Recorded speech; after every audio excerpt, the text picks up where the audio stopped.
Panibagong araw, panibagong video tayo mga kamaster. Yan, ngayong araw ay dito tayo sa Kawit, Cavite mga kamaster. Ayan, oh.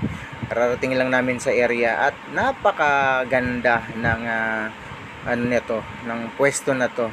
So ayan, hindi na sila nagpatumpik-tumpik, inumpisahan na nila kaagad mga kamaster. At syempre, tayo ay sumunod dito sa kanila dahil meron tayong magandang parking, pwede nating iwan yung sasakyan. Kaya dito tayo. Tulong-tulong muna tayo mga kamaster kasi hindi naman tayo makapagpahinga ng maayos dahil sobrang init, no? Nakabilad sa init yung sasakyan, kaya mas maganda pa dito. Yan, naka-aircon pa tayo. So, sa mga gusto nga palang magpalinis ng bahay dyan, kondo, at yan, pati school ay pwede.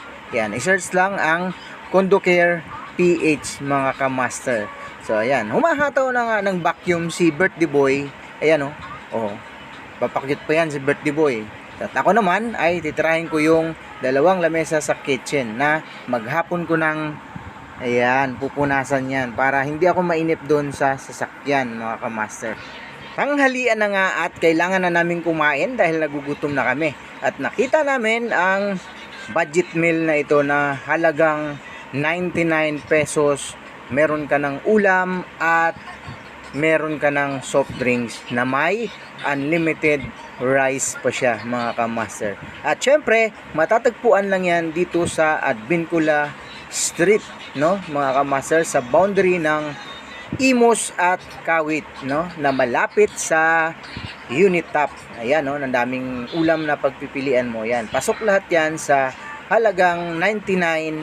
Ayan, nagdalawang rice kaagad tayo. So ang napili nga nating ulam dito ay Bicol Express, no mga kamaster.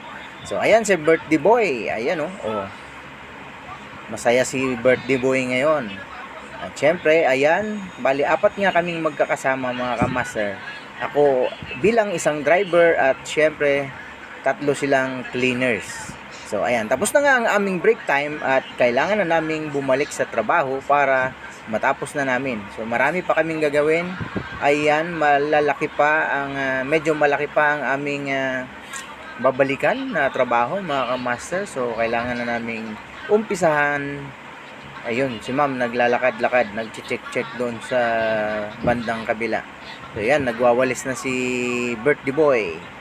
So ayan, babanatan na nila yung pader. Aalisin nila yung mga alikabok sa kisame at pader mga kamaster. So ako naman ay maghahanap ng aking gagawin mga kamaster. So ito ang aking tutukahin, aking babanatan. So ayan, mahirap walisin kaya naisip kong damputin na lang yung mga dahon-dahon. So ayan, tingnan nyo, malinis na mga kamaster. Napagtsagaan kong damputin yung mga dahon na yon na nakadikit. Ang hirap walisin, mga kamaster. Kaya ayan, tingnan mo, napakadami. Kalahati na kagad yung plastic na dala-dala ko, mga kamaster. So syempre, maghanap tayo ulit ng kabilang pwesto. Ayan, marami din ulit to mga kamaster. So mahirap siyang walisin kasi sumasabit dun sa halaman at yung sa Carabao grass na hindi mo pwedeng bunutin dahil sinadyang itanim dyan. So ayan, malinis na ulit mga kamaster. Naubos na natin yung mga dahon-dahon na patapos na nga sila mga kamaster at kailangan na nilang i-final yung kanilang ginawa kanina.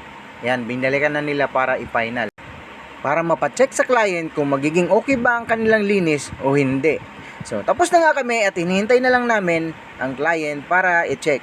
Sa mga bago sa aking channel, paki-like, share, and subscribe.